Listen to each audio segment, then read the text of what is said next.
Olá a todas, todes e todos. Eu sou a Noélia Rodrigues, eu sou educadora popular e eu idealizei e faço parte desse coletivo, que hoje é um coletivo, cada dia vem mais pessoas para somar, cada dia mais pessoas se interessam.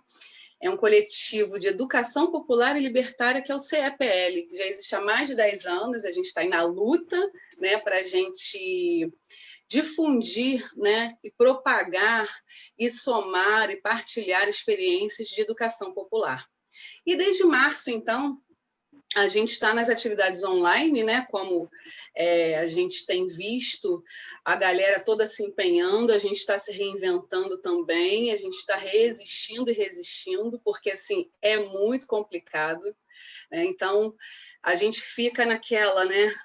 Como é que a gente vai fazer? O que a gente pode mudar? Então, de março até hoje, a gente já fez bastante coisa, a gente já aprendeu bastante coisa desse mundo virtual, que é um mundo gelado, é um mundo muito híbrido, é um mundo, às vezes, de muito desafeto, mas a gente tem carregado de afetividade esse espaço.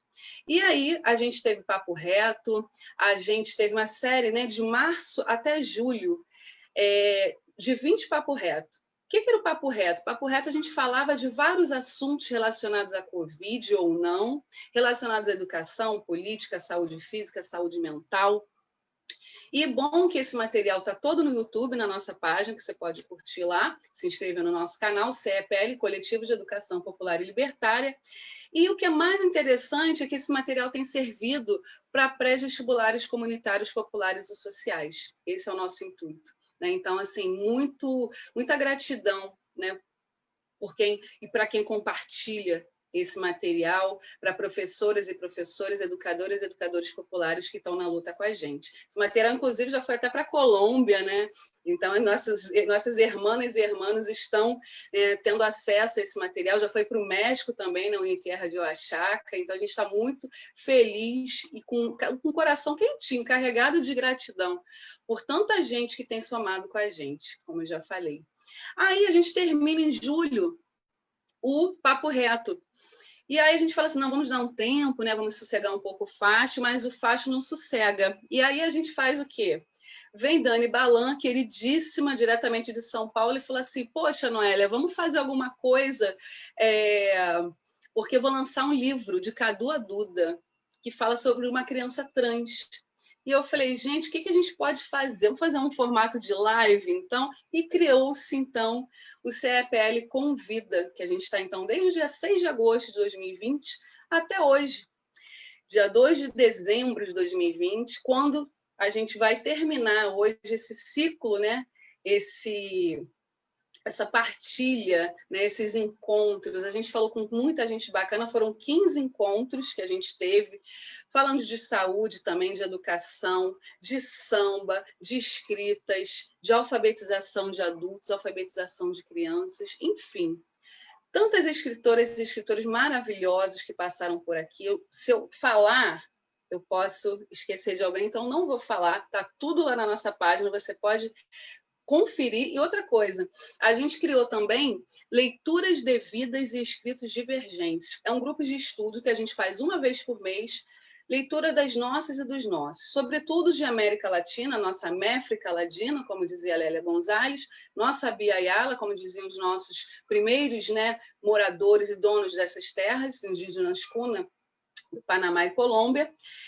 E a gente estuda, né, essas nossas, esses nossos, pessoas que estão estudando afrodiáspora, afro-americanos e africanos. Então, a gente já teve aqui Silvia Rivera Cusicanqui, Grada Quilomba, a gente já teve aqui Amilcar Cabral, Lélia Gonzalez, e preparem-se que ano que vem a gente vai ter mais ainda, uma vez por mês a gente tem esses encontros. Então, a gente coloca o texto, a galera lê e depois a gente vai bater esse papo sobre essa autora e sobre esse autor. E a gente também teve Café Quarentena, que era uma série de filmes que a gente botava para as pessoas escolherem, e as pessoas escolhiam, a gente assistia e depois também se reunia com o nosso cafezinho do lado, nossa caipirinha, ou nossa bebida, nosso chá, ou nossa cerveja, né, que a birita é importante também, para a gente conversar sobre o filme que a gente assistiu. Então, assim, foi uma série de trabalhos intensos. Ah, a gente teve também minicurso, gente, espera aí, para tudo. Minicurso, né? Narrativas e práticas em educação popular em Abya-Yala, conhecendo e trocando saberes nossos. A gente se reuniu aqui em 5 encontros, que foi assim gratificante, né? Principalmente a abertura do curso, que a gente teve uma galera muito bacana somando com a gente, inclusive, né, de nossa América Latina como um todo, não só do Brasil, de várias partes. E assim, só agradecer a quem esse tempo todo teve com a gente, que foi solícito, que atendeu, que chegou e falou assim, tô junto, vamos embora, tô somando. Então, hoje, a gente vai falar, encerrar esse ciclo, né? Eu estou muito emocionada por isso, como sempre eu me emociono, sobre educação especial e educação inclusiva. E aí, isso é muito importante porque a gente não podia terminar sem falar sobre isso, né? A gente não podia terminar, a gente falou de alfabetização de adultos, falou de alfabetização de crianças, e educação inclusiva, e educação especial, né? Será que a gente não deve falar? Deve falar, mas ela cabe na educação popular? Cabe na educação popular. E é isso que a gente vai ver hoje. Para brilhantar esse nosso encontro, dessa tarde maravilhosa, tá um calor aqui no Rio de Janeiro, gente, Morrão tá abafado. A gente vai ter, né, como mediadora, junto com a Nuno aqui, nossa querida Valéria Paixão, que daqui a pouco vai se apresentar. A gente, como convidado, né, Tiago Ribeiro, grande companheiro de lutas, maravilhoso. E aí a gente vai ter a Soninha Galvão também, maravilhosa, queridíssima companheira e vizinha de Morrão, né? Então, assim, muita gratidão por ter vocês aqui. A Sônia, pessoal, ela é professora e ela trabalha com mediação escolar nas redes pública e particular. E ela tem uma página no Instagram, Adaptar e Criar, @Adaptar e Criar, que é sobre a adaptação de conteúdos pedagógicos. Então, confere lá.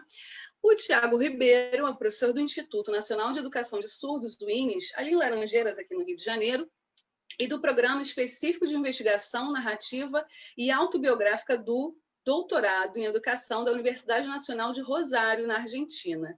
Gente, muita gratidão, bem-vindas e bem-vindo. Valéria, é contigo.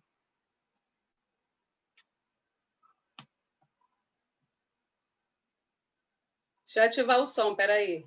Peraí.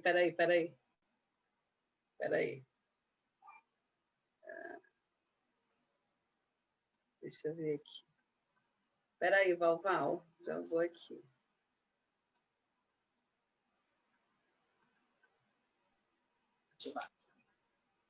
Ativou. Foi.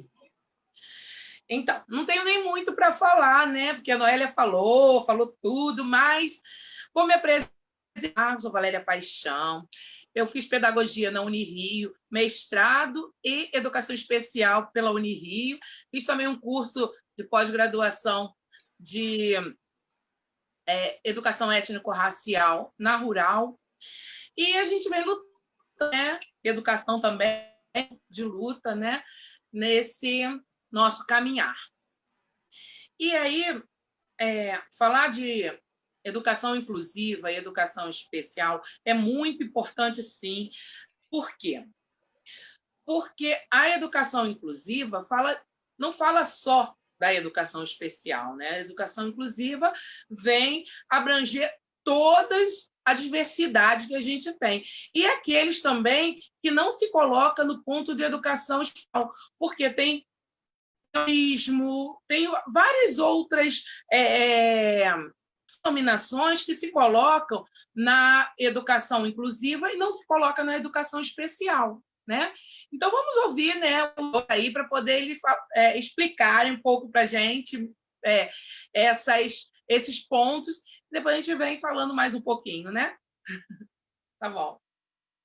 Maravilha, Val. Val foi minha companheira de mestrado, né, de pró-jovem. Val é formada pela Unirio, tem mestrado em educação, né? E deixa eu só botar aqui, gente, na galeria. E tem vivência, experiência, professora da rede, né, com educação especial. Então, minha amiga do peito, minha irmã querida, e quando eu chamei ela, ai, Noélia, vai sim, vai estar aqui com a gente, vai no CFL convidar sim. E aí estamos aqui os quatro e com vocês também. Eu já tem um monte de comentário, tá? Na nossa página, depois eu vou ler para vocês. Mas, gente, eu queria provocar, acho que a Soninha pode começar, sobre essa educação como um direito, né? Educação como um direito de todas, todos e todes, né? Eu estava pesquisando, né? A gente sempre pesquisa e a gente vai sempre aprendendo cada vez mais, né? É um dever constitucional, né? Está na LDB, né?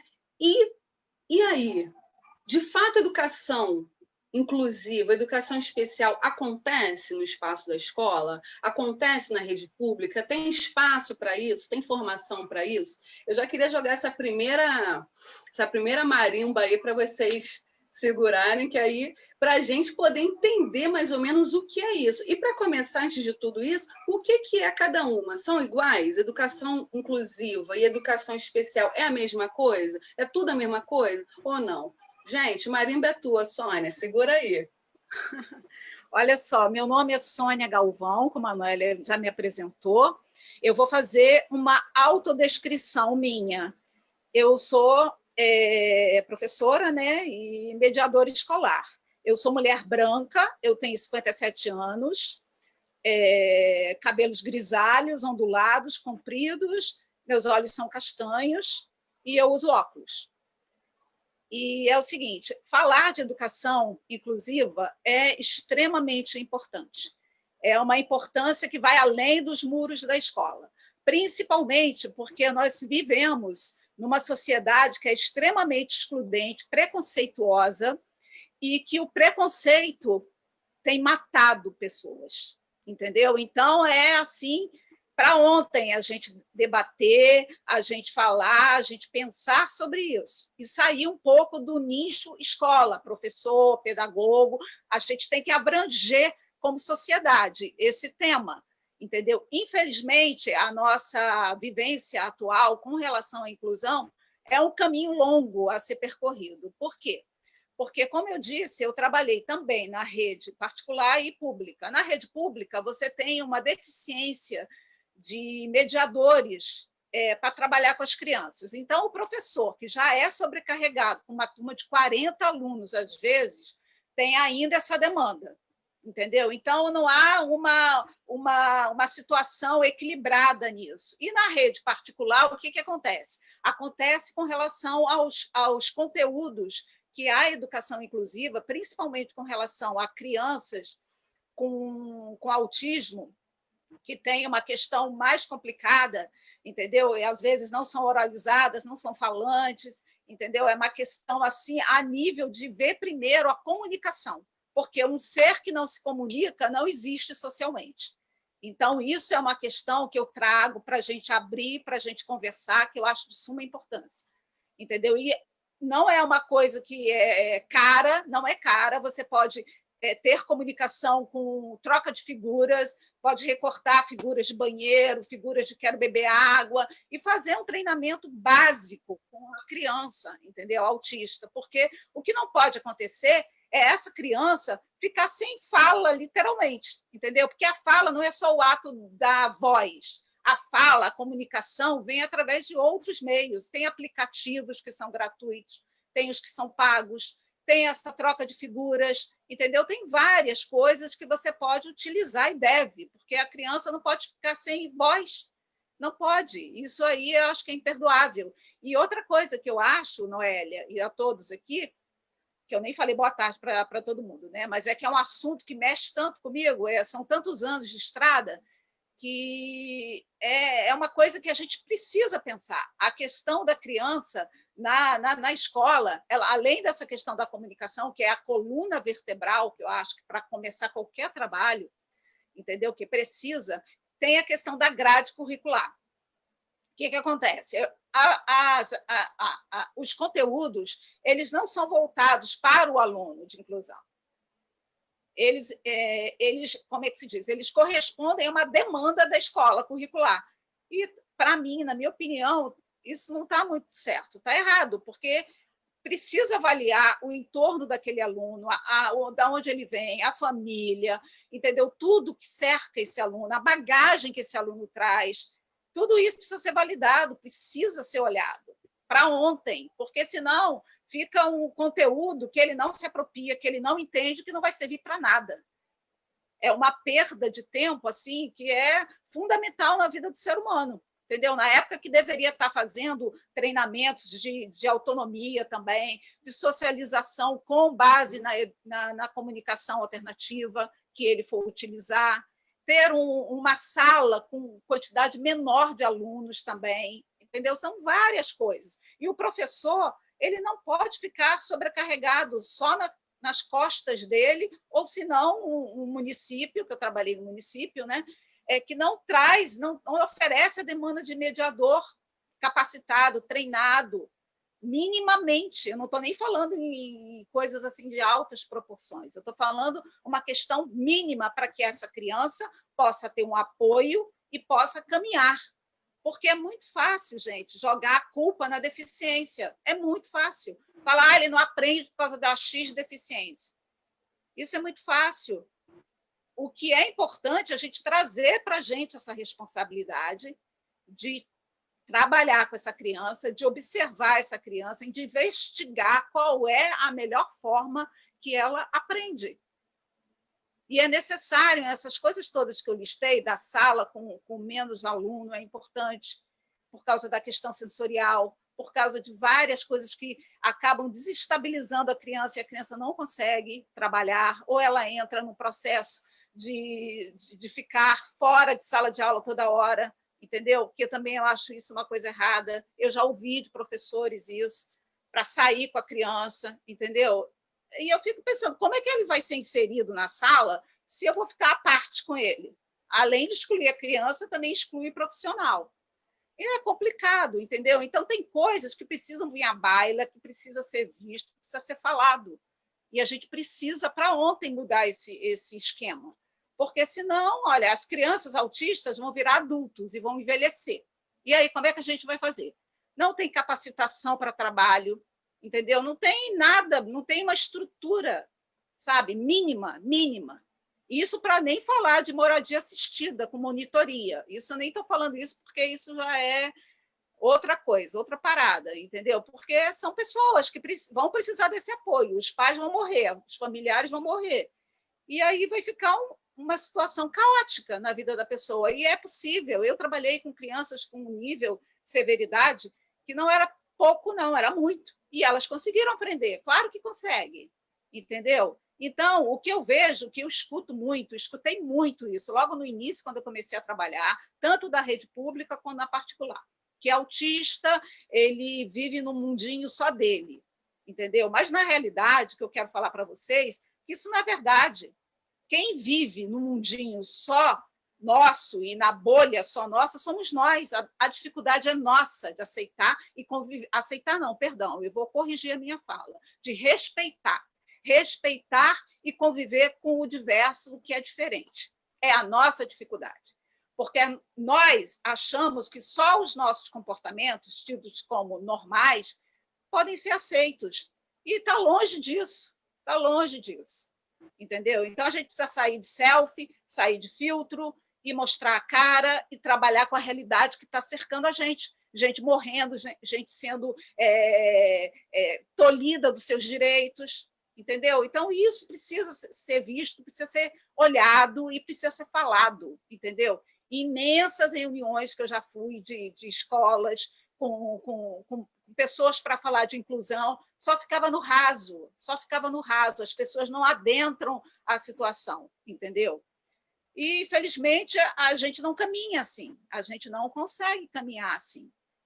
E a inclusão do aluno, ou autista, ou qualquer aluno com deficiência, quando eu comecei a trabalhar, eu vi que o foco era o mediador, o professor se mantinha à parte e o foco era o mediador.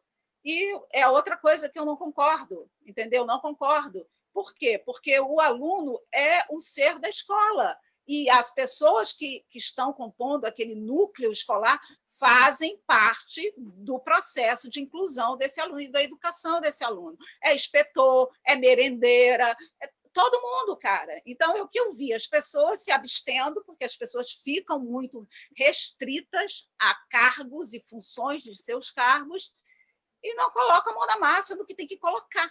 Essa é a realidade, falando português bem claro, entendeu? Então, quando eu comecei meu trabalho, eu vi que eu bati muito de frente com muita coisa, entendeu? E uma frase que eu me lembro muito que eu escutava das pessoas quando eu comecei meu trabalho, quando eu comecei a avaliar isso, é que, mas nunca ninguém fez isso aqui, você é a primeira que está pedindo isso. Eu falei, tudo bem, eu não tenho problema de ser a primeira, entendeu? Vamos começar por aí, eu não tenho problema de ser a primeira. Então, vamos começar, vamos rever, e sempre com a pergunta, por que não? Por que não? Por que não pode ser assim? Então, eu acho que a questão do aluno com deficiência ela tem que ser vista do prisma dele, e não de conteúdo, porque muitas vezes eu via coisas assim absurdas, de você não acreditar que aquela criança estava sendo ensinada com coisas, a situações de conteúdo pedagógico que não faziam o menor significado, que trazia angústia, que deixava a criança estressada. Então, quer dizer, que educação, inclusive, é essa, gente? Isso não é, isso é fake. Verdade. Enquanto a gente não abraçar, não olhar a nossa cara, entendeu? Realmente, e ver que essa responsabilidade é social, pessoas vão continuar sendo mortas, pessoas vão continuar não tendo seus direitos validados, porque lei é muito importante, claro que é, mas a mudança de comportamento social é um passo além, entendeu? Eu acho que é um passo além que precisa ser avaliado, as pessoas precisam, porque todo mundo que não é mãe ou pai ou não tem criança com deficiência se coloca à parte, entendeu? Muitas vezes as crianças que eu mediei não eram convidadas para festas de aniversário. Se convidava a turma inteira, a criança sobrava. Gente, que isso?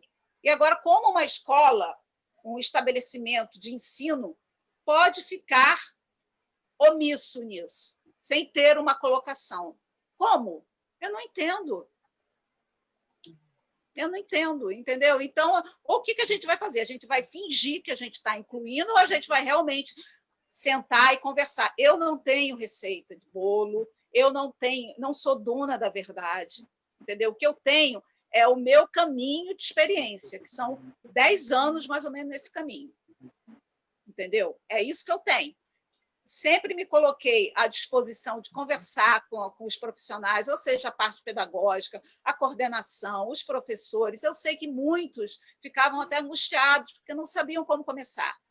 Não tem uma previsibilidade quando o aluno com deficiência chega numa determinada turma ou na escola. Tipo, trabalhar, olha, vai entrar um aluno XXX, aí entra a questão do diagnóstico, que é importante, mas não é tudo, porque, gente, uma pessoa não é um diagnóstico. Uma pessoa é uma pessoa. A pessoa não pode ser reduzida a um diagnóstico. A pessoa é um mundo, entendeu? Então, não dá. É outra coisa que também eu achava assim que eu não concordava, eu não batia aquilo. É importante ter? Claro que é, porque você pode trabalhar questões que possam acontecer com essa criança e poder entender, poder auxiliar melhor. Você pode adaptar melhor a atividade, mas não se resume a isso. Você tem que dar passos além. E isso dá trabalho, e não é pouco, não, é muito trabalho. Trabalho investigativo. Você tem que ter um canal afetivo. Não existe aquela coisa, criança, sou profissional. Não existe isso, na minha concepção. Entendeu? Não existe.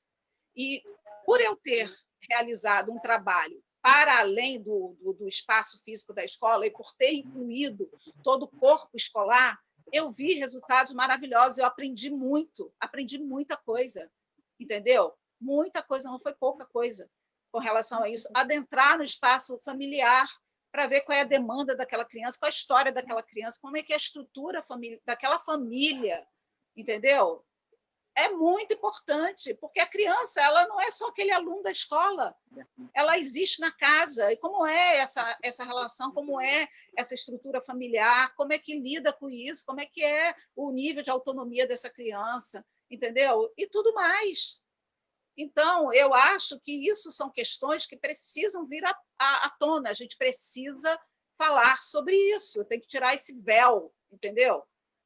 Porque a escola não pode isso, porque a escola não. Eu entendo que há certos setores que a escola não tem que entrar, mas há outros que precisa, porque é o aluno, entendeu? Então, isso é muito importante. E eu vejo também outra coisa que vai além da escola, que eu acho que a educação inclusiva vai além da escola. Por quê? Porque, por exemplo, eu vou falar da questão do autismo, tá? Porque é a área que eu trabalho. Eu vi um vídeo há um tempo atrás de uma criança numa sessão que foi divulgado pela rede internet, eu não sei exatamente qual foi. A criança ela estava indo numa consulta ao dentista. Ela entrou com a mãe e tal. O dentista não sabia nada sobre autismo, não sabia nem o lidar, ele não antecipou nada. Foi uma sessão de tortura que a criança tinha que fazer, imagina, uma extração, que é uma cirurgia. Não foi antecipado, a criança não teve antecipação de nada. Olha, a gente vai ao médico, vai acontecer isso. E o próprio profissional dá passo a passo do que ia acontecer para a criança. Agora, você imagina você numa situação dessa, sem poder se comunicar, sem poder falar, sem poder nada, você senta na cadeira, daqui a pouco vem um cara com uma agulha, enfia na tua boca, e daqui a pouco está puxando, e um monte de gente segurando. Olha que situação caótica. Aí, se a criança esperneia, se a criança diz, é porque é assim.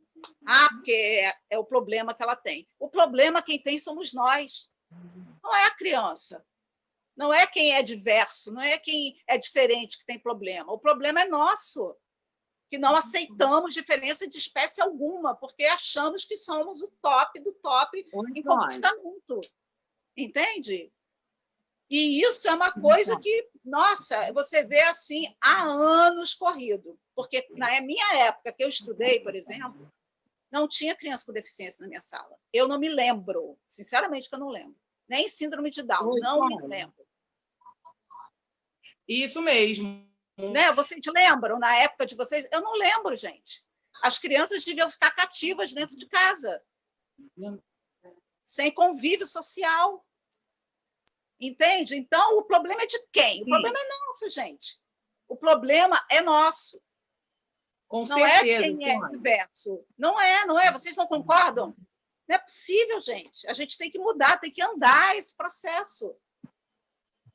Porque senão fica difícil. Fica muito complicado. Fala, Val, que a gente está te escutando. Tá? Estamos sim. Pode falar. É porque eu não estou... Oi, Sônia. Oi. Isso mesmo. Eu também estava... Eita, ferro. Você Espera aí um pouquinho. Sumi? Para mim. Voltou. Voltei. Então, falando sobre isso, que você falou muito bem, eu queria falar também sobre a formação, porque os professores falam sempre que não têm formação para lidar com o aluno com deficiência, vamos dizer assim, um aluno especial. Sim. E o que acontece que a gente muito é que, na verdade, formação a gente tem para tudo, né? A gente, normalmente, quem trabalha com educação ou tem pedagogia ou normal, né? O dito normal. Sim. E tem formação para educação especial. Só que o querer fazer, como você falou, vem além dessa formação. Por quê? Porque a formação não dá o prato feito, como sempre, né? Quando a pessoa faz pedagogia, não ensina aula. Você vai ter vários teóricos, você vai ter várias informações, mas não vai te dar o prato feito como é feito, como para você vai fazer, né? Então, o que acontece? A pessoa tem que ter, na verdade, a vontade, o querer, né? Para poder fazer. E aí eu pego a parte da como você falou também, que é muito importante. Porque quando a criança está nessa escola, fica sendo só do professor. Eu moro em Nova Iguaçu. E em Nova Iguaçu, no município, a criança fica com o professor, não tem mediador. É um complicador também, né? Não tem mediador. Tudo bem, o aluno sempre é do professor, né? E isso é fato. Mas, quando precisa de um auxiliar, não tem. Por quê? A criança tem que ficar no meio e, vamos dizer, em casos graves, a criança fica solta, infelizmente, né? Porque a criança sai e aí não tem quem se responsabilize. E aí vem a situação de laudo também, né? Porque você estava falando sobre ter uma grade lá específica, né? E quando a criança tem um laudo, o que acontece? A quantidade de criança naquela sala que é muito cheia para conter um aluno especial, né?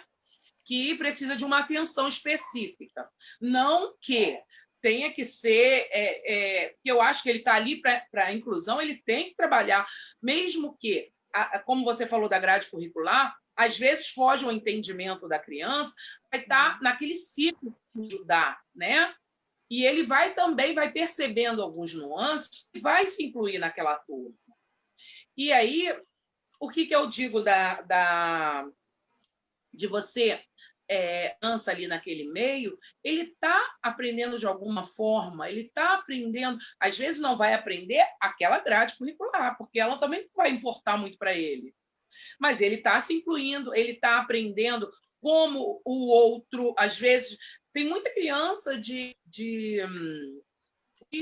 ele chega ali, ele começa a sociabilizar de uma forma que ele não tinha esse convívio.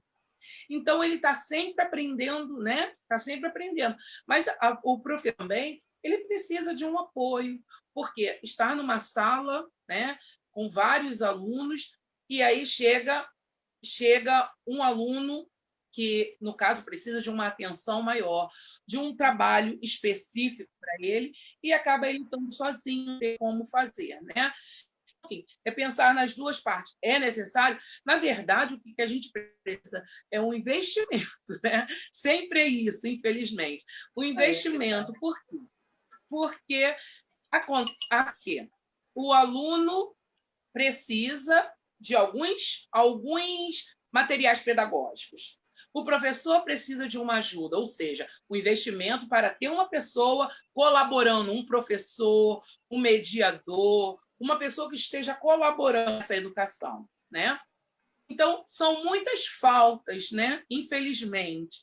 É possível fazer, mas, infelizmente, acaba sempre caindo nas costas do professor, que fica com muito a ser feita e sem nenhuma colaboração, porque a escola, né, diz que o aluno é da escola, mas quem tem que trabalhar com ele é o professor, muitas vezes sozinho. E aí, pode falar um pouco mais? Val, quando você fala dessa questão, né, a professora ou o professor ficar muito sozinho, é o não cumprimento da lei, né? Porque não adianta só a gente ter lei. Né? A lei é importante, mas o cumprimento da lei é mais ainda. Né? É igual a 10.639. Né? Se você tem a lei ali, está assegurada, mas como é que a gente vai fazer cumprir? Né? Faça-se cumprir onde, como, quando, né? Em que circunstâncias, sabe? Quando a Sônia traz, né, essa autodescrição dela, isso é muito importante porque, por exemplo, nós não temos recursos, né? O CEPL, por exemplo, não tem recurso para ter tradutor de Libras, né? Nos nossos encontros, a gente não tem. É uma falta, porque a gente sabe que essa galera... Gente, eu estou comendo, tá? Estou almoçando. A gente sabe que essa galera não vai ter acesso a esse material. Isso é muito sério. Né? Como é que a gente viabiliza isso? E isso eu estou falando de um espaço de educação popular que é o CEPL. Você imagina numa escola que tem por obrigação né? Está assegurado em lei que ela deve fazer cumprir o ensino de educação inclusiva. E outra coisa, Tiago, que eu vou te provocar mais ainda agora, né? Como a gente faz com escolas específicas para pessoas com deficiência, por exemplo, né? E eu não estou falando do caso da surdez, porque a surdez, né, a gente sabe que não está incluída nessa questão da deficiência, né? O TGB, né? Transtorno global, não é isso? Mas, algum tempo atrás, há muitos anos, mentira, algum tempo não, muitos anos, eu participei de uma pesquisa em educação e eu fui visitar algumas escolas e me deparei com uma no Sul que era só, né? Eu falei, mas eles não têm pessoas ditas, né, não deficientes? Não, aqui a gente só tem... Mas como é que é essa convivência? Como é que é essa inclusão? Né? Como é que isso se dá de fato na sociedade? Porque essa pessoa não mora na escola, essa família não mora na escola, ela convive com outras pessoas diferentes, né? Com uma diversidade que é a nossa sociedade, rege a nossa sociedade. Como é que a gente consegue? E aí, quando o Puxana fala da Sônia, essa criança vai crescer. A gente só fala de educação inclusiva na educação infantil. E não é. Tem que ter educação inclusiva, educação especial na EJA, por exemplo, porque esse cara, essa menina vai crescer, velho. E vai chegar, né? Ou então para de estudar e ele quer voltar a estudar. E a EJA tem que estar ali para promover, né? E receber, né? E dar acesso a essa aluna, esse aluno e esse aluno. É contigo, Thiago. E deixa eu continuar comendo aqui, porque o negócio tá bom. Farnel aqui. Boa tarde a todas e todos. Meu sinal é esse, em língua de sinais. Eu sou professor de educação básica, como a Noélia disse, né, de surdos, e quero primeiro dizer que eu sou um detrator do governo Bolsonaro. E por que eu quero dizer isso antes de qualquer coisa? Porque, para mim, esse governo representa bem a lógica antiga, antiquada, atrasada, anacrônica, ultrapassada da educação especial, tanto que ele quis reeditar um decreto, né, impondo a educação especial, e hoje foi derrubado pelo STF, essa porcaria desse decreto, e eu espero que continue assim. E por que eu estou dizendo isso? Porque a educação especial trabalha com a ideia de anormais, como a Sônia muito bem disse. E anormais não existem, né, gente? Existem os anormalizadores. Existe aquele grupo de pessoas que se acha a reta régua da humanidade, que se acha o modelo ideal a ser seguido e que todos os outros e todas precisam se adequar. Então, aí a gente já tem um furo. E aí eu vou contar para vocês. Eu sou nordestino, sou de uma família de retirantes, somos 9 irmãos, né? Meus pais vieram para o Rio quando eu tinha 1 ano, foram para a favela e vieram em busca de um sonho e encontraram aqui mais desigualdade. E também na minha educação, na educação da minha família, na realidade vivida por nós, a gente não tinha contato com cego, com surdo, com autista, com isso, com aquilo. E aí minha irmã estava comentando comigo outro dia, nossa, impressionante, né? Antigamente não tinha tanto. E eu falei, não é que não tinha tanto, é que eles eram segregados da sociedade, eles eram invisibilizados e a gente não tinha acesso à possibilidade de nos tornar mais humanos. E quando eu estou falando de nos tornar mais humanos, eu estou falando da possibilidade de conviver nas diferenças, de olhar o outro sem um olhar que mancha, que apaga, que violenta, que diminui, como essas pessoas que a gente vê entrar em padaria e xingar, gritar que o outro é bicha, que o outro é isso, que o outro é aquilo, como se elas fossem superiores.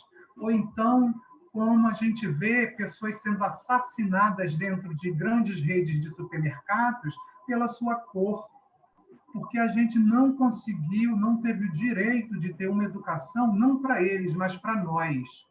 Quando a educação segrega, ela também está nos violentando, porque impede a possibilidade da gente se tornar mais humano. Então, para mim, é uma furada isso de pensar qualquer educação que não seja para todas e para qualquer um. Para qualquer um, não importa quem é você. Quando você chega à escola, quando você chega a um ambiente, você é qualquer um e na nossa relação você vai se tornar quem você é para mim. E o que eu quero dizer com isso, gente? Eu quero dizer o seguinte, eu até anotei aqui uma coisa que a Sônia disse, que uma pessoa não é um diagnóstico. E muitas vezes a gente cai na armadilha de transformar a pessoa num diagnóstico e olhar a falta, e não a possibilidade, e não a potência. Para mim, a educação não é nada mais, nada menos do que um compromisso de cuidar do mundo e se cuidar do mundo. E aí precisa estar a diferença, precisa estar a pluralidade. Eu gosto muito da metáfora da horta, né? Quando você tem aí um espaço de monocultura que só planta a mesma coisa, só semeia a mesma semente, o mesmo, a terra empobrece. A vida não brota com a beleza de quando você tem, por exemplo, uma agricultura numa perspectiva da agroecologia, onde você semeia diversidade de sementes e aquele solo se enriquece e brota vida e brota diferença. Então, para mim, a educação é um espaço da diferença. E aí não se trata do anormal e do normal, do deficiente e do não deficiente, se trata das singularidades, onde estamos todos aí. E aí, quando a gente fala de formação, concordo com Valéria, para mim não é uma questão de formação acadêmica. Para mim é uma questão de formação humana em que a gente precisa aprender a olhar o outro com um olhar generoso, com ver e enxergar o outro, porque a gente tem olhado e visto a falta, visto a ausência daquilo que a gente quer ver como certo, sabe? E aí é um problema. Aí eu vou contar para vocês uma historinha rapidinho, lá do Instituto Nacional de Educação de Surdos, que eu trabalho com surdos. Se a gente parte de um olhar do anormal, a gente vai ver o surdo como quem? Aquele que tem o problema linguístico, aquele que não fala, essa coisa toda que a gente já sabe que já está batida, porque o que não falta nesse mundo é gente querendo normatizar, dizer como é o outro, que pode o outro, como deveria ser o outro. E aí eu acho que a provocação da nossa conversa é ir por outra via, é enxergar o outro no que ele está sendo e não no que eu acho que ele deveria ser. E aí, qual a historinha que eu queria compartilhar com vocês? Estou eu trabalhando lá o conceito de ser vivo, né? Que para o ouvinte é muito simples, ele nasce já ouvindo um pintinho, o passarinho, o gatinho, a árvore, essa coisa toda. E o surdo não, porque, de uma forma geral, a família dele não sabe língua de sinais, né? E aí estávamos trabalhando, vimos vídeo em Libras, plantamos, fomos no mato, enfim, fizemos todas as estripulias que nós podíamos fazer. E aí, dentro da sala de aula, eu comecei a mostrar imagens e perguntava para eles se era ser vivo ou não, e mostrei um cachorro. E aí o meu aluno de 29 anos me responde, não, cachorro? Cachorro não tem vida, não. Se eu fico nessa perspectiva e nesse lugar de quem é a reta régua do que é válido e o que é conhecimento ou não, eu vou dizer, ele não sabe, eu trabalhei pra caramba e ele não aprendeu. Problema da surdez. Mas não é não. Eu voltei a pergunta para ele. Por que cachorro não é ser vivo? E aí ele me responde, porque não sabe Libras. Então, assim, quando eu me coloco numa posição de escuta, e aí são as comunidades, os povos originários, as nações indígenas nos ensinam, a escuta é o principal nutriente, é o principal princípio, e aí eu vou ser redundante mesmo, principal, o mais importante princípio pedagógico, educativo, formativo. A gente precisa escutar mais, e não é só escutar com os ouvidos, não, é escutar com o corpo, escutar com o olho, escutar com a possibilidade de nos dar tempo e deixar a experiência da existência do outro repercutir em nós. Não é um livro que fala como é o autista, o que o autista pensa, o que ele fala, o que ele pode, o que ele não pode, que vai me preparar. Não estou dizendo aqui que a gente não precisa de formação, que a gente não precise de conhecimento, porque, por exemplo, é importante eu saber, como a Sônia disse, que para a criança autista ajude muito eu antecipar que ela precisa de uma rotina. Agora, é só no encontro com ela, é só no olho a olho, é só no olhar dentro do olho, no sentir você, que eu vou saber quem você é, porque nenhum rótulo te define, nenhum rótulo nos define. E aí é uma educação, né, gente, ecológica, antirracista, feminista, uma educação que afirma as diferenças, as potências. E, para mim, a educação, como eu penso, uma educação inclusiva, passa por aí. Não é uma... E aí eu nem sei se trata de ser inclusiva, porque quando eu falo incluir, é quem está fora. E, para mim, não se trata de ter ninguém fora. A educação... E aí os índios são maravilhosos, as comunidades, os povos originários. Eles nos dizem assim, quando a gente precisa de muito adjetivo, é porque a gente já tirou a substância, o poder da palavra. Então, se a gente precisa adjetivar tanto a educação, é porque a gente já transformou a educação em outra coisa que não uma experiência de convívio nas diferenças. E eu acho que o nosso desafio é resgatar nossas ancestralidades, nossos saberes, não só literários, que a literatura é muito europeia, mas também as nossas oralituras, as nossas cosmogonias, cosmologias ancestrais, negras, africanas, americanas, indígenas, sabe? E olhar para a gente, e olhar para a pluralidade, porque isso de tentar ser quem a gente não é, não vai nos levar além. E aí, para mim, a educação inclusiva é nesse sentido, sabe? Embora eu tenha alguma implicância com essa palavra de inclusão, porque se precisa de inclusão é porque sempre tem quem está fora, e a luta é para que todos nós estejamos juntos, né? E aí eu vou chamar o nosso mestre Paulo Freire, na Pedagogia da Autonomia, quando ele diz que ninguém educa ninguém, ninguém se educa sozinho, os homens se educam entre si em comunhão. Por isso, mais uma vez, eu termino minha fala dizendo que eu sou um detrator desse governo que não sabe enxergar a diferença, só quer se olhar no espelho e não se vê, porque se visse ainda estava bom, mas não se vê a desgraça que é. Então, assim, eu penso por aí, gente. É isso, Tiago. Falou tudo. Também sou, né, contra total esse governo, mas, enfim, você falou sobre o tem que ver a pessoa, né, antes de tudo. Eu concordo plenamente com você. Por quê?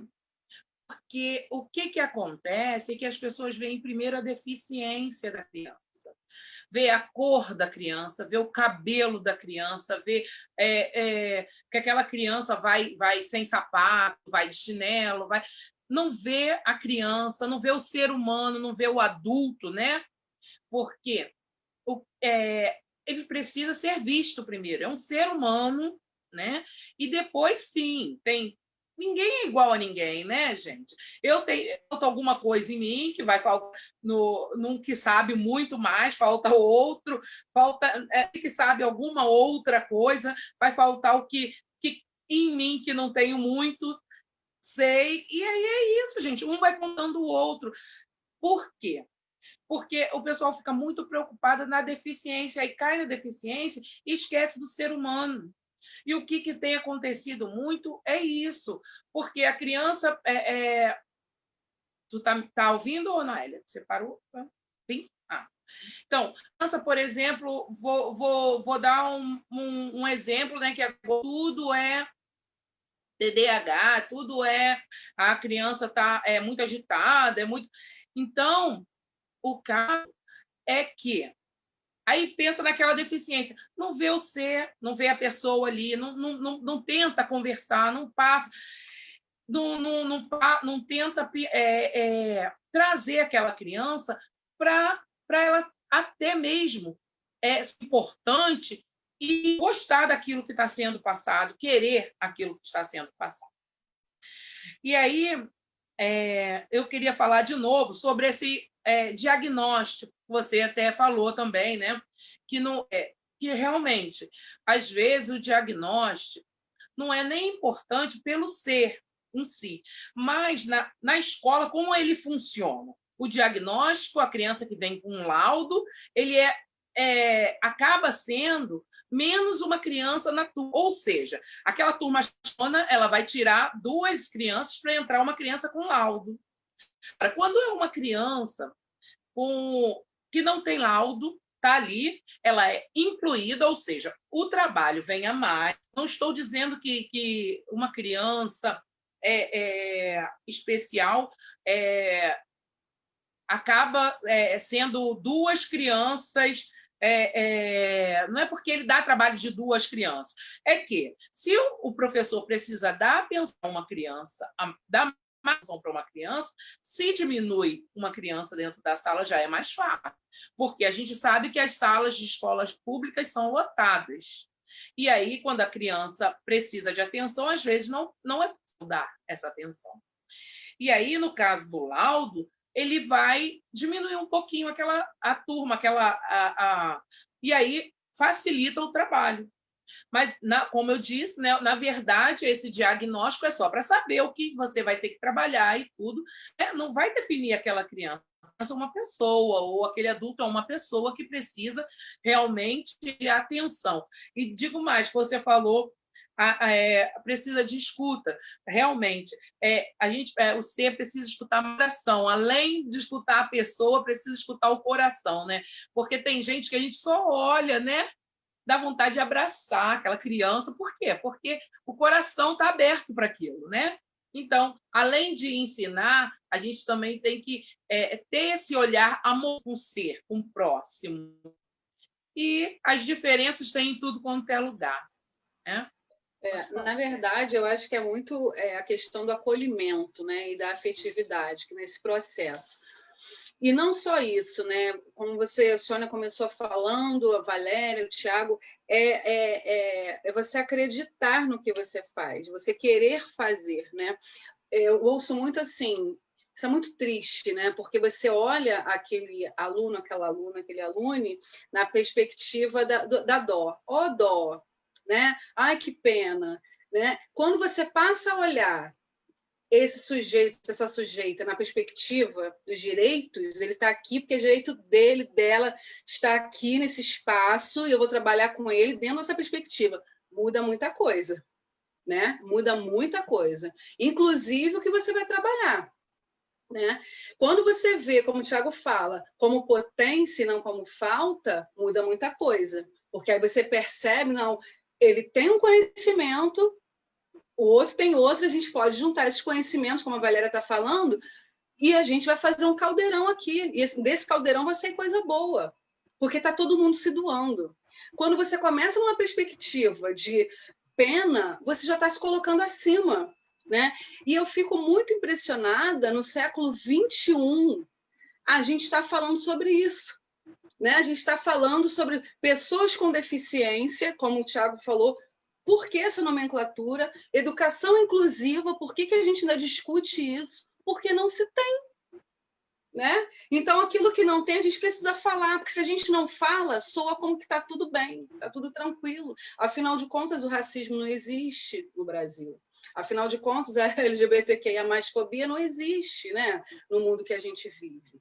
Né? Afinal de contas, a desigualdade social é questão de meritocracia. Então, quando a gente começa a analisar também dentro dessa perspectiva mais ampla, a gente começa a perceber que, cara, peraí, né? Peraí, como que eu vou trabalhar? Com que tipo de prática? Que tipo de prática que eu vou usar? E aí eu puxo sardinha para o meu lado, porque assim, é educação popular.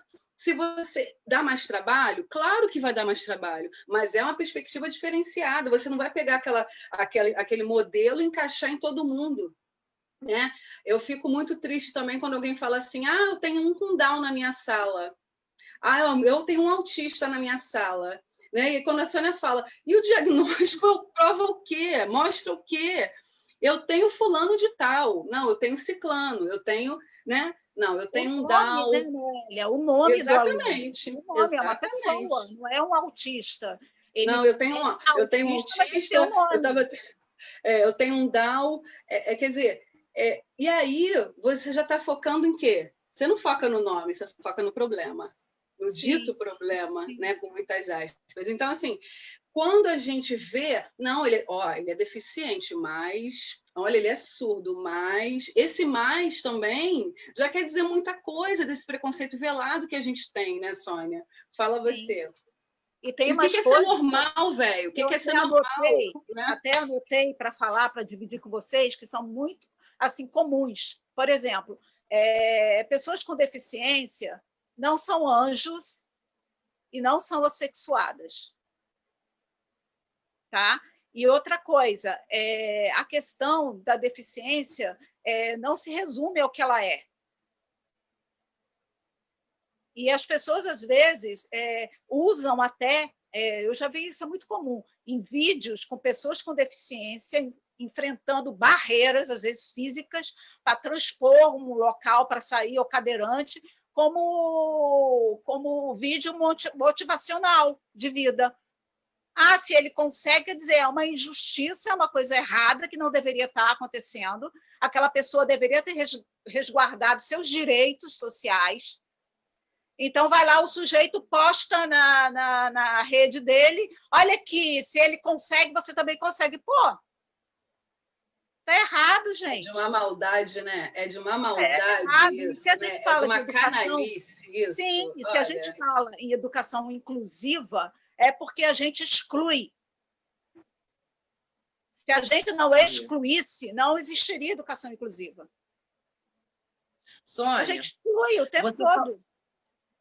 Sônia, você falou uma coisa muito importante, que o aluno da educação ou a pessoa, vamos falar a pessoa, não o aluno da educação especial. Essa pessoa realmente não é assexuada. Outro dia, eu estava numa dança, né, que a gente faz zumba, e aí tem uma menina especial nesse grupo. Uma menina muito ativa. E aí o que acontece? Uma menina que leva ela estava falando, mas ela tem um fogo, menina, não tem problema, a idade dela. Está na idade de ter um fogo. Qual o problema dela ter um fogo? Ela assim, mas ficando grávida. E aí depois? Eu disse, meu amor, o caso não é esse. O caso é a intervenção vai ser feita, mas ela está na idade. Está na idade de olhar para o outro e ver, né? E começar a notar a sexualidade dela e do outro também. E aí, o que acontece? É sempre colocar essa pessoa no lugar de dar, porque ela não pode fazer isso. Como assim, gente? Ela não pode. Menina linda que está aflorando a sexualidade dela.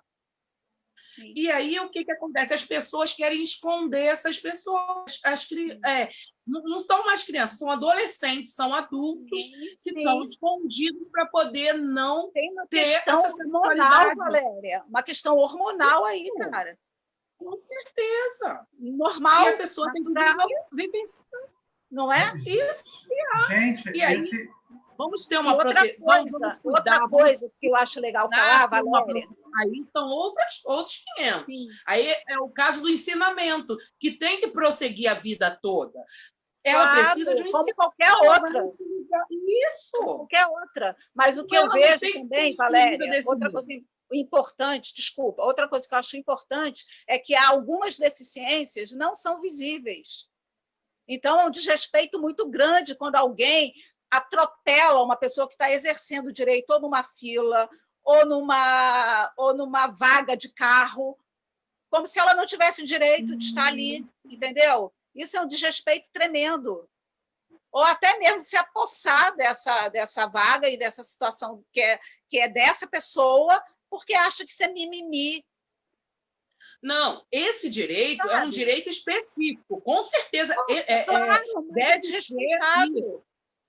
Mas tem o direito da pessoa vivenciar todos os passos também. O que acontece? Se eu tiro uma menina de um espaço que é para ela vivenciar ela não pode fazer aquilo porque ela está olhando para os meninos. Ela não pode mercado porque ela vai sozinha e aí alguém pode fazer mal a ela. Gente, a educação tem que vir junto nesse processo. O processo educacional está aí. A pessoa tem que ser ensinada como agir em alguns casos. Claro. E não é excluir da vida, porque assim, você está falando do seu direito específico, de ter uma vaga que fica para aquela pessoa, parar o carro, tudo bem. E o direito de ir, o direito da pessoa numa fila. Sim, alguém vem e fala, mas por que você está na fila? Você é jovem, você tem perna, tem braço. Mas, poxa, então quer dizer, é um olhar muito restrito. É muito restrito em tudo. Com certeza. E as mulheres cadeirantes. Eu acho mais perigoso. Eu acho mais perigoso. Essa que não pode estar na vida, ou seja, na vida. A gente vive e vai ao mercado, vai à loja, vai como se não pertencesse. Pode porque é especial. Eu acho isso muito perigoso. Não pode. Sim. A gente tem que... Essa pessoa não vive só vamos dizer, como o Tiago falou, a gente usa essa palavra incluída porque ela não está incluída, infelizmente, nem na vida social. Não está. Não. Na escola, né? Está incluída também na escola, nas atividades, não está incluída. Sim. Mas na vida, essa pessoa não está incluída. Sim. E a gente tem que tirar esse olhar especial. Na verdade, não enxerga o ser humano na sua pluralidade, né? No seu todo. Só enxerga aquilo ali e pronto, a partir disso você vai definir o todo, né? A partir daquela questão que ela tem, daquela característica, né? Sim. Tiago, você ia falar. Não, é tanta ressonância, gente, que eu já estou pensando outra coisa assim. Eu lembrei da música do Emicida, né? E aí eu tô pensando aqui que a gente morre todo dia nos matam.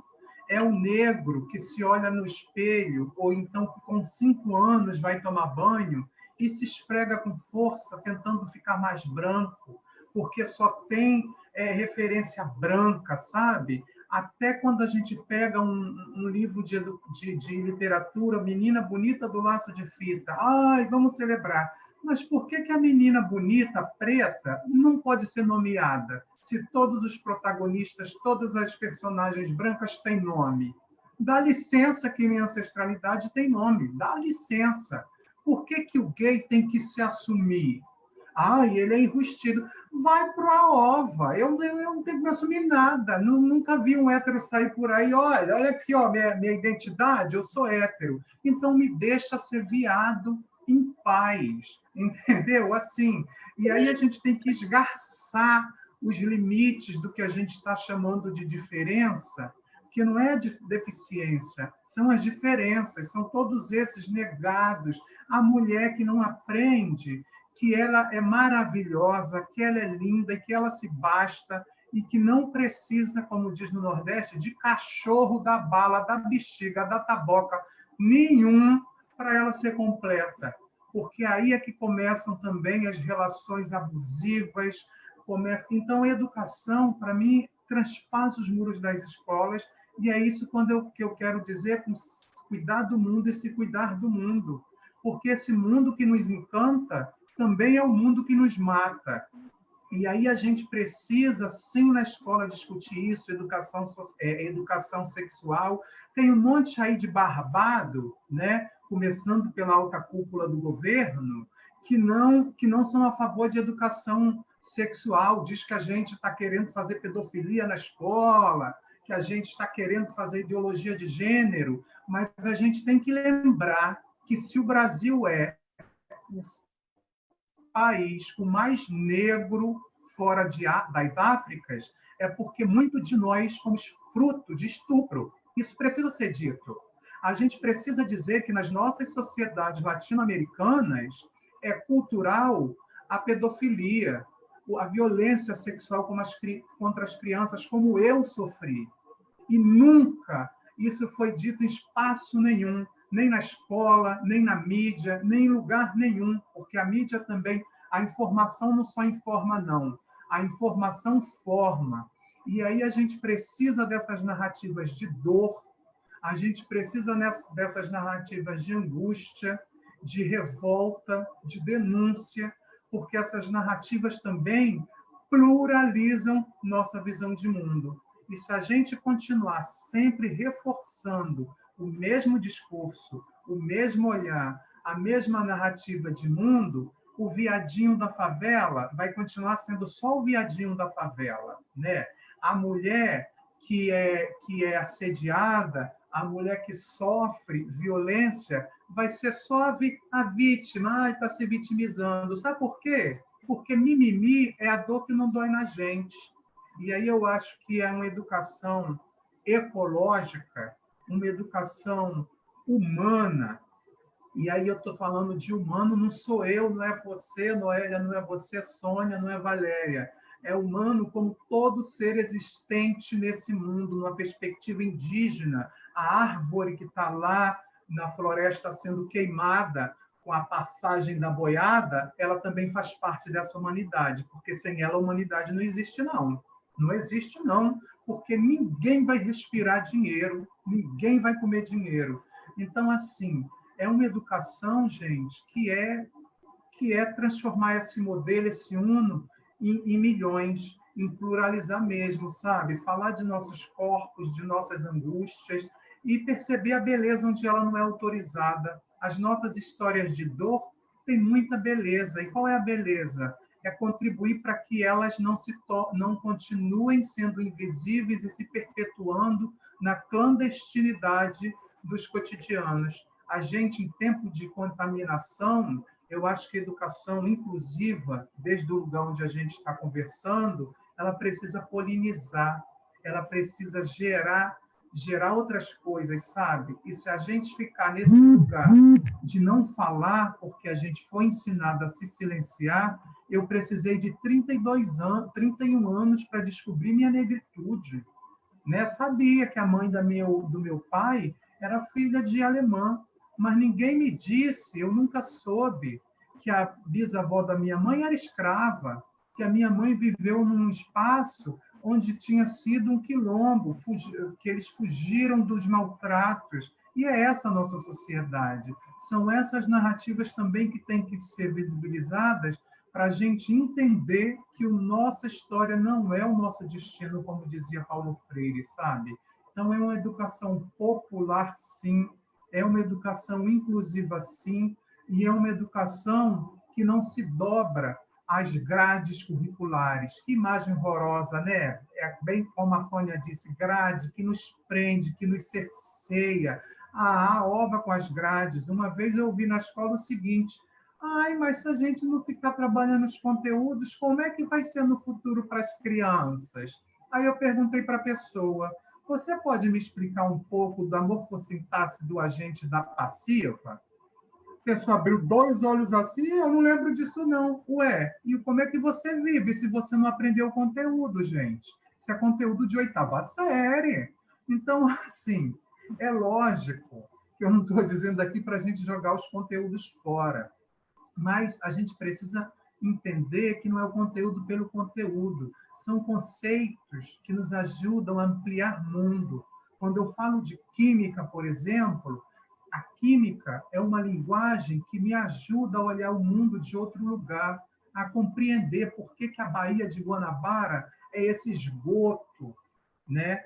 Enquanto o cara que mora lá no metro quadrado mais caro do Rio de Janeiro, de frente para a praia, ele ainda tem a praia dele para mergulhar, também passa por isso.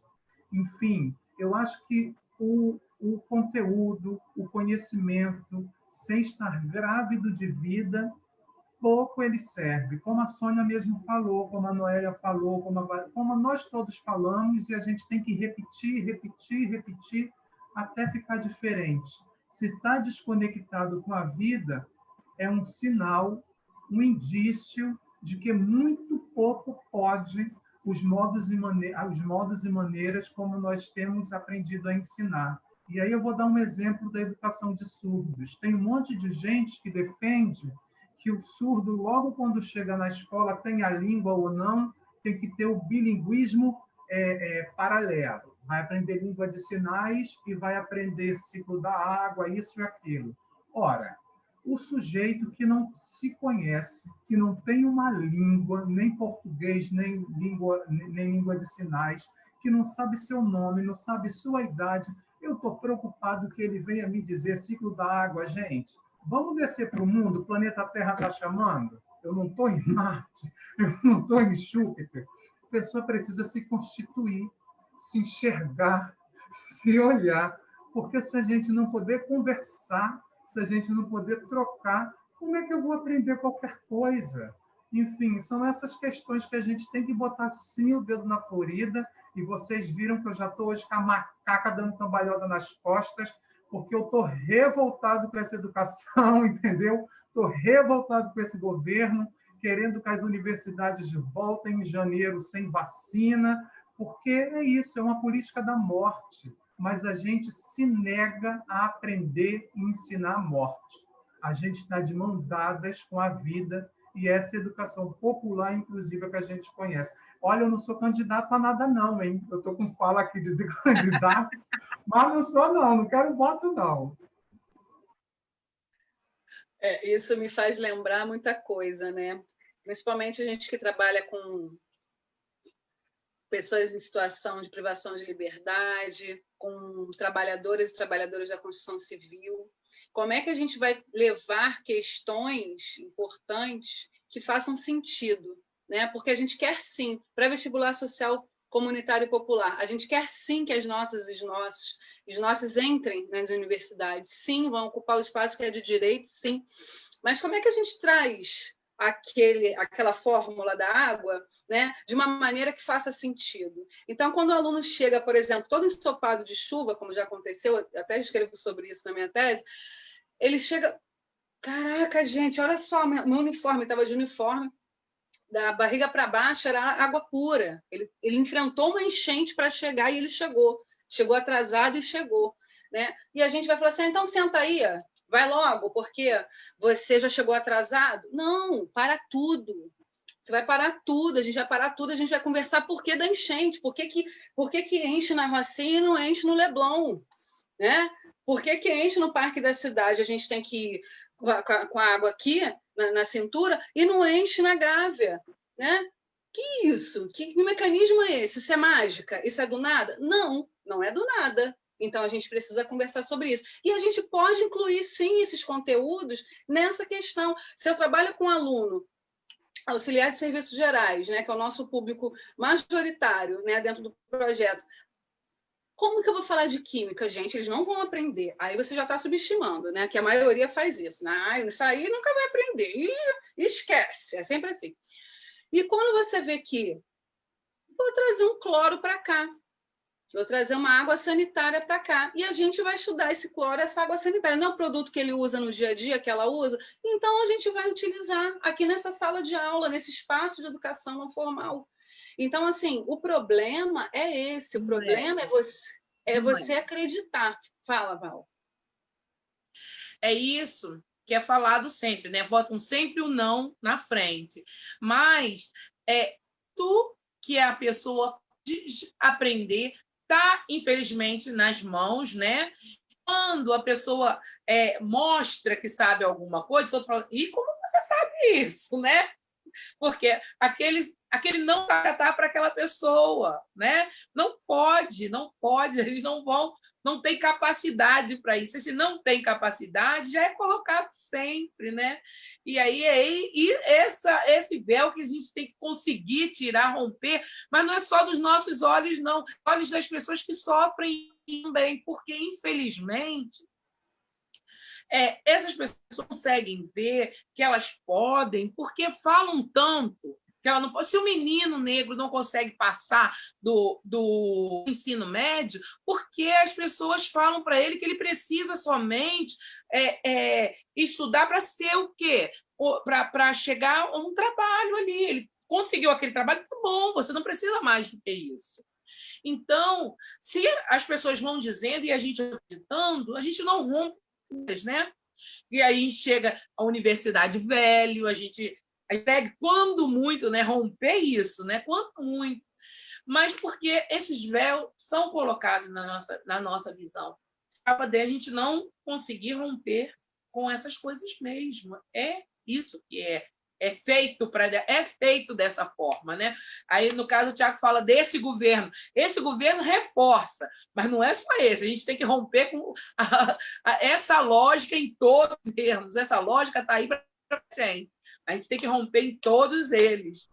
De esquerda e de direita, porque, gente, em matéria de educação, governos de esquerda e de direita, historicamente, têm sido muito parecidos. Isso a gente tem que lutar também, porque se a gente não gritar, eles não ouvem. Não ouvem. E essa questão que vocês falam também, né, e que eu sempre bato nessa tecla, da questão da formação. Né? A gente sabe muito bem que o processo começa com a gente no querer, no acreditar. Mas também é importante, né, a gente entender que o processo de formação é direito de quem está ali estudando. Não, eu quero me dedicar à educação inclusiva. Onde eu encontro? Não sei. Eu quero me dedicar... Você não encontra. Né? Eu pesquisando aqui para a gente conversar hoje, eu descobri que na UFSCar e na UNEB é que eles têm graduação em educação inclusiva, tem uma graduação, isso é muito sério, né? Então, assim, isso é importante também. A gente não condena a formação, a gente não está... Muito pelo contrário, a gente quer mais é que as pessoas se abram para os conhecimentos, para as trocas, para as partilhas, mas o processo paralelo que vai se juntar lá na frente é o quê? É a prática. É a escuta, como o Tiago falou, é a empatia, né? É você olhar o outro, é você enxergar a pessoa que está do teu lado, né? Qual é a necessidade daquele ali que é diferente daquele ali? Então, eu vou trabalhar a partir dessas demandas, né? Então, assim, se a gente consegue conjugar formação e se a gente consegue conjugar a prática, o nosso cotidiano, nossa, gente, sim, é isso, é isso. O problema é recurso, espaço, vontade, sala dos professores que vão sempre falando, né? Um DAO, um autista, um fulano, um ciclano, aí é que entra realmente a grande questão, que é a militância. Se a gente não tem isso dentro da gente, porque ser educador dentro do conceito que a gente vive, né? Europeizado, em que você, Tiago, traz uma questão muito importante, né? Menina bonita do laço de fita. Quem acha ela bonita, que está o tempo todo cortejando, é um coelho branco. Né? É um coelho branco. E aí depois esse coelho casa-se com a coelha negra.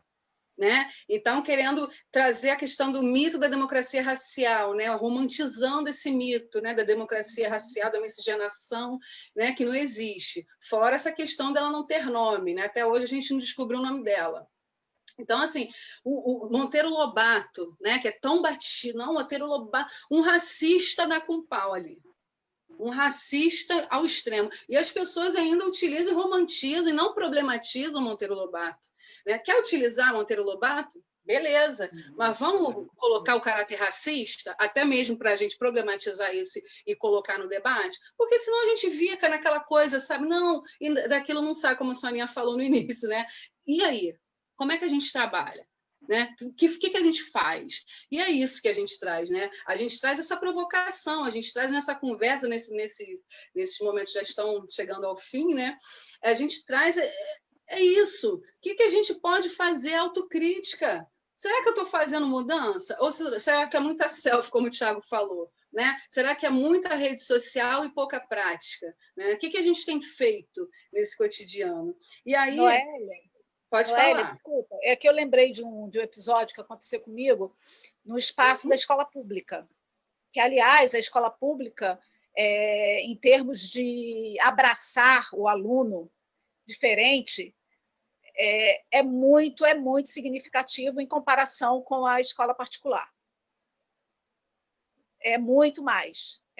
As crianças são muito mais receptivas, porque eu acredito, porque elas têm uma vivência com diversidade na veia, com as suas dificuldades, é a dificuldade da mãe, do pai, é da casa onde elas moram, entendeu? E a diversidade no sentido de diverso, no sentido das pessoas que convivem ali, no meio delas. Aconteceu uma situação que eu nunca mais esqueci. Uma menina brincando no pátio, o pátio cheio de crianças.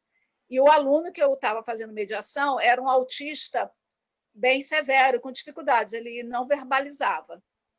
E ele estava começando, que eu estava começando com ele, uma comunicação alternativa com troca de figuras, mas ele estava no pátio dele lá, e brincando. Aí, daqui a pouco, duas meninas falando entre si, eu estava perto e ouvi, falando, olha lá, aquele menino, ele é bonitinho, né? E olha que o danadinho era bonitinho mesmo.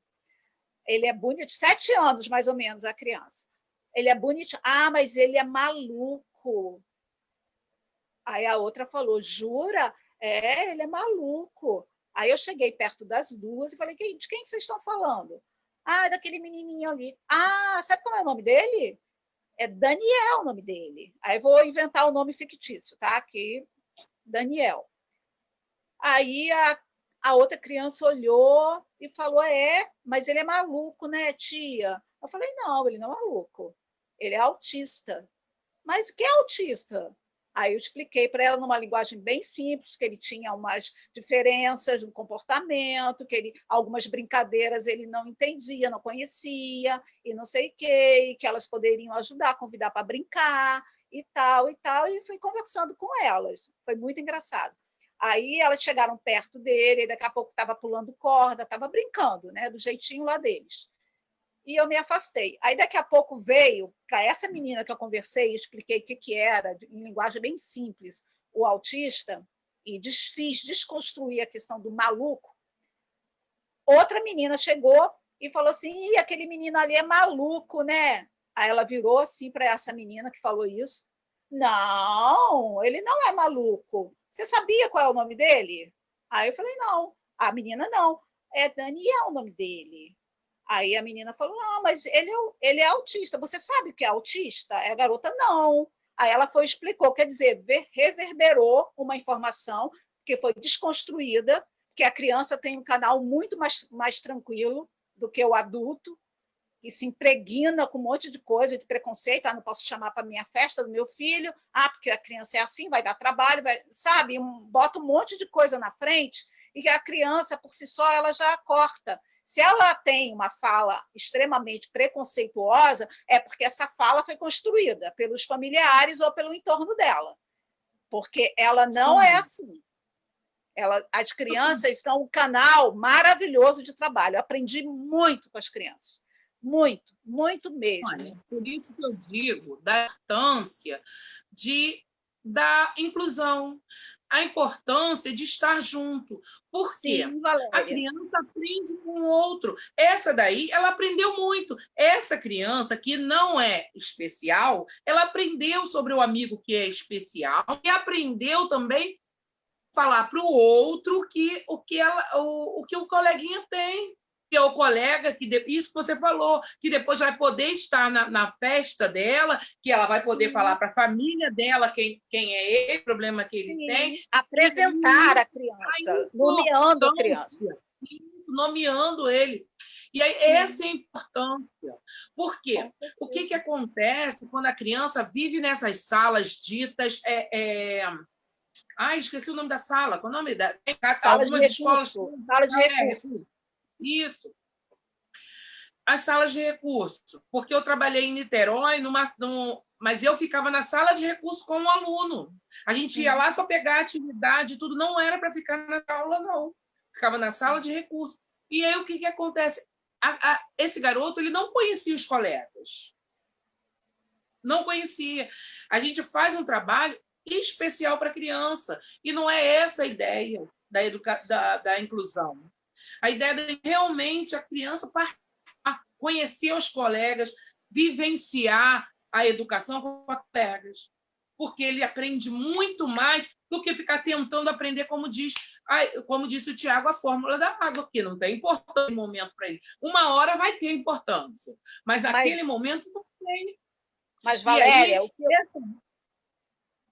Desculpa, mas o que eu acho, Valéria, é que essa questão desse conteúdo é que tem que estar de acordo com esse aluno. E eu também acho que há momentos que ele precisa, sim, sair de sala, porque o ambiente, os estímulos, às vezes, ou sonoros ou visuais, comprometem a aprendizagem desse aluno. E o fato dele precisar sair por uma necessidade dele não tipifica que ele está sendo excluído. Pelo contrário, Pelo contrário. Então, eu acho que uma coisa que eu sempre batalhei e batalho até hoje é que não existe receita de bolo.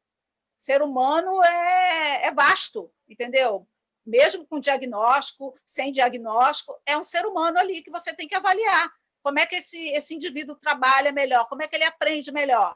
Entendeu? Muitas crianças autistas ficam em sala de aula com um tempo maior, outras não, outras precisam de um recurso, de uma coisa mais individualizada. O que é importante para mim, o que deveria ser o centro da questão, é a aprendizagem e bem-estar daquele aluno. O resto é enfeite. Sim, concordo plenamente, porque não pode também denominar o lugar que ele tem que ficar, por exemplo, tudo. Sim. Se ele não está bem naquele lugar no momento, ele pode sair dali, ele pode ir para uma sala de recurso, ele pode estar no parquinho da escola, mas ele tem que ser aluno daquela sala plenamente, e não só ir lá na sala buscar atividade para poder fazer em um outro lugar. Ele tem que vivenciar aquela turma como uma turma dele, né? Ou seja, a inclusão tem esse papel de realmente permitir, né? Vamos usar essa palavra, porque o que acontece? A criança, às vezes, está incluída e não está incluída ao mesmo tempo, participando plenamente daquela né, aula, ou até mesmo daquela sala de aula. Às vezes, da aula, ela não vai participar no momento, mas vai participar da sala de aula. E, às vezes, a criança está participando da aula, sim, e a pessoa notando, porque eu já tinha aluno que depois falava comigo o que tinha ensinado, mas ele não conseguia falar na turma, não conseguia falar. Então, tem as duas possibilidades, né? Dele estar prestando atenção. São vastas as possibilidades.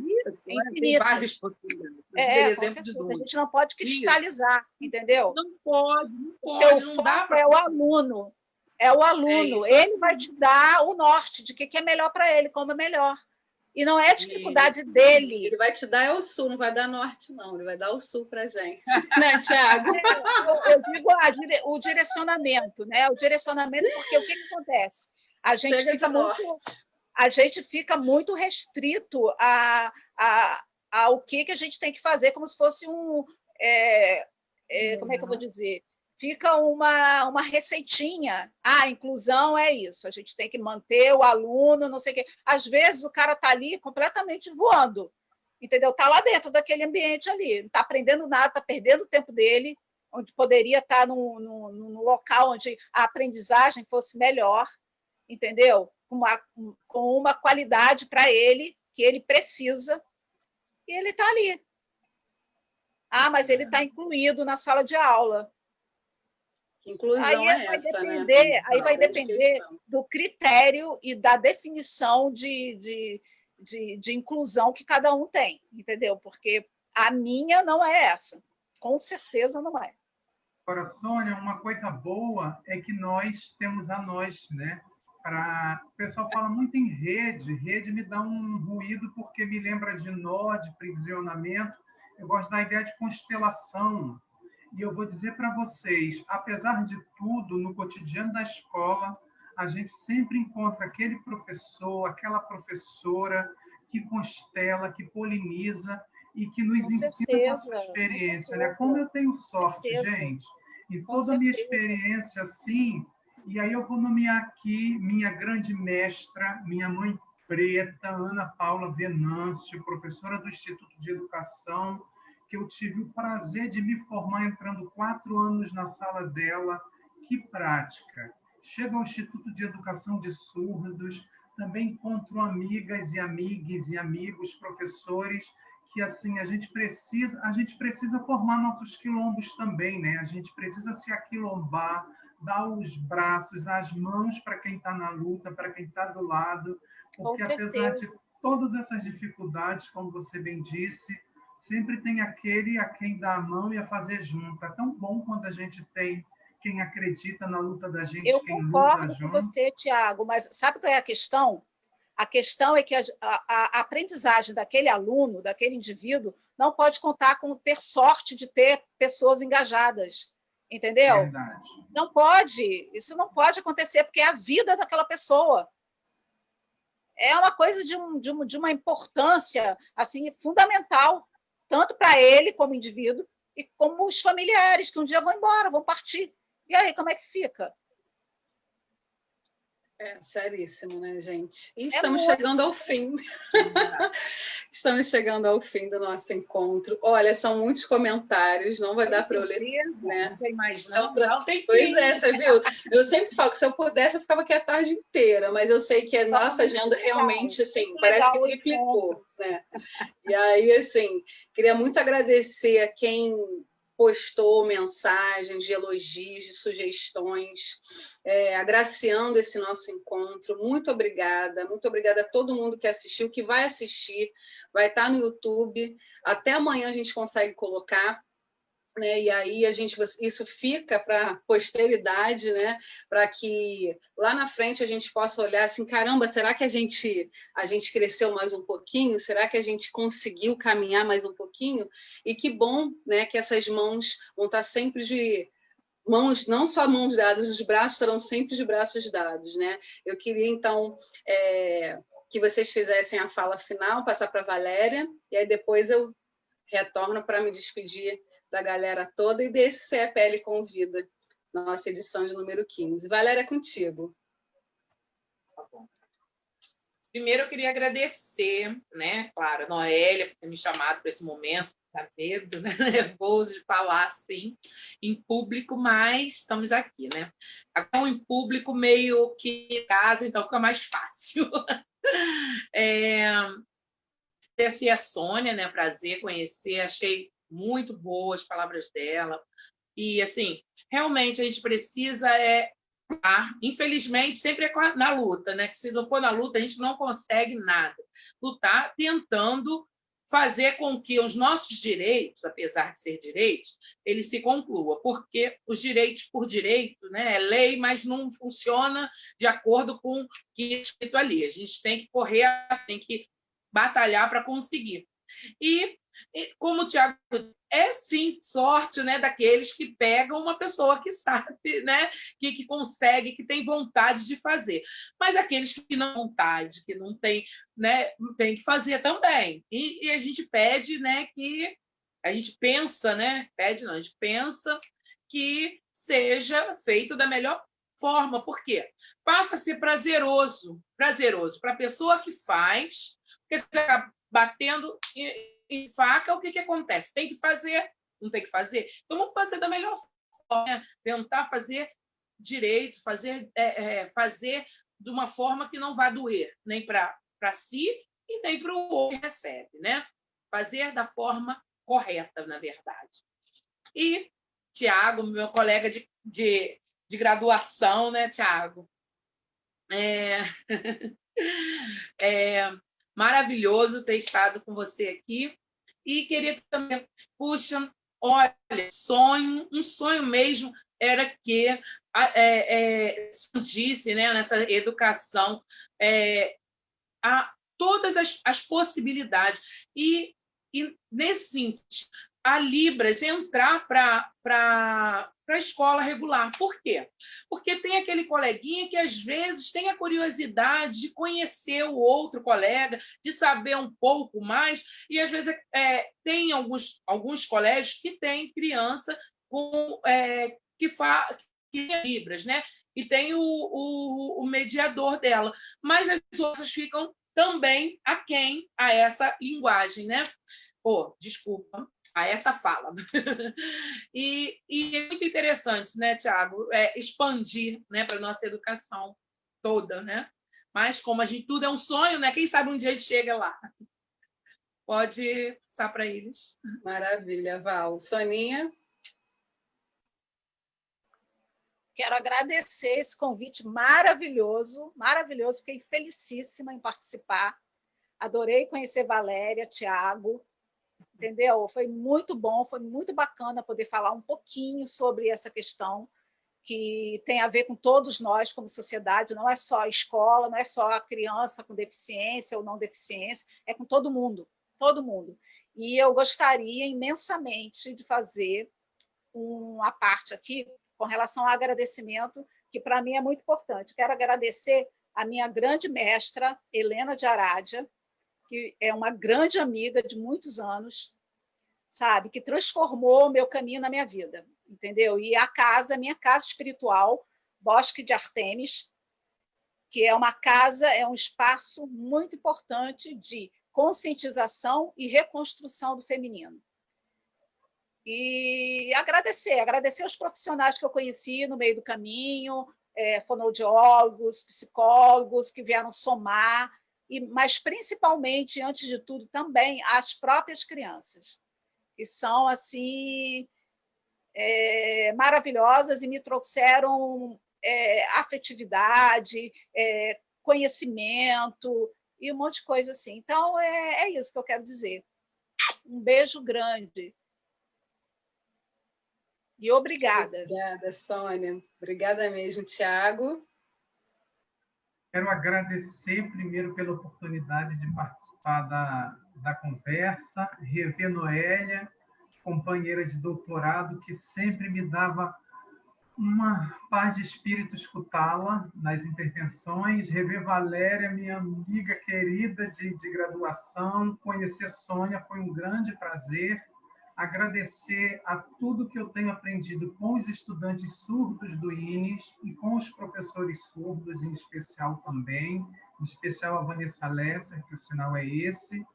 E aí, só dizer uma coisinha, a música diz que viver é melhor que sonhar, mas eu aprendi com a cultura indígena que é preciso viver os sonhos, e quando os sonhos são nutrientes para a ação, a gente pode fazer desse mundo lugar outro. Então, que a gente continue sonhando e tornando, na medida do possível, com nossas ações, os nossos sonhos realidade. Gratidão, e essa conversa continua. Essa conversa que não pode parar, né? E eu vejo assim, né, como a gente, eu estava vocês falando, eu escrevendo, né? E a gente tenta, erra, mas levanta, tenta fazer de novo e vai errando, mas vai acertando, vai corrigindo, mas vai tentando, né? Eu acho que isso que é o fundamental, né? E quando a gente encontra companheiros e companheiras de luta, para a gente conseguir ter um renovo no nosso fôlego, na nossa luta, isso dá muito mais alento, né? Dá muito mais força para a gente seguir germinando. Então, assim, dizer para vocês que a galera do Down, a galera do autismo, a galera da... como é que é? A Asperger, a galera da esquizofrenia, não vai mais voltar para o quarto dos fundos. Não vai mais voltar para ser amarrada, né, nos espaços de confinamento, né? Essa galera não vai mais voltar. Não vai ter sua boca calada, não vai ser mais alvo de estupro, porque a gente acredita que a educação popular pode chegar até essas pessoas e transformar a nossa e a vida delas na emancipação, por meio da emancipação. E isso muito me lembra o Tiago de Mello, grande poeta amazonense, amicíssimo de Paulo Freire, quando dizia, né, faz escuro, mas eu canto, porque amanhã já vai chegar. E a gente está aqui não por acaso, né? Nesse plano a gente não se encontra por acaso. E eu acho que a gente precisa entender qual é o nosso papel, né? Eu sempre coloco muito isso, assim. O que a gente tem feito? O que a gente vai fazer? Lutar por essa ancestralidade, né? Que pisou esse chão, continuar lutando, né? Que pisou esse chão para a gente estar aqui hoje, que pisou esse chão da educação popular, para que a gente possa continuar esse legado, né? Reverenciar e referenciar essa ancestralidade é o nosso papel. Então, lá no início, quando eu pedi licença, né, no nosso CEPL Convida, lá em agosto eu pedi licença para entrar, hoje eu estou pedindo licença para sair, licença a essa ancestralidade, licença aos meus mais velhos e mais novas e mais novos. para que a gente possa continuar esse caminho, abrindo, né, veredas, abrindo estradas, no front, porque é com luta, né? No front, de mãos dadas e com punhos ao ar sempre, pela educação popular. Queria agradecer mais uma vez a presença de todo mundo. Em janeiro a gente tem mais projeto aí, CEPL, Coletivo de Educação Popular e Libertária, sempre na luta. Um abraço a todas, todos e todos, e a gente segue aí nos afetos, nas caminhanças, errando e acertando, mas seguindo. Ah, sim, com certeza, e se cuidando, que é o mais importante. Beijo grande e fora Bolsonaro, como diz o Tiago. Beijo, gente. Como diz a nossa luta, né? Fora esse fascismo que está aí, que está tentando acabar com as nossas vidas, a nossa saúde física e mental, mas que não vai conseguir. Fora. Beijo grande, estamos juntos.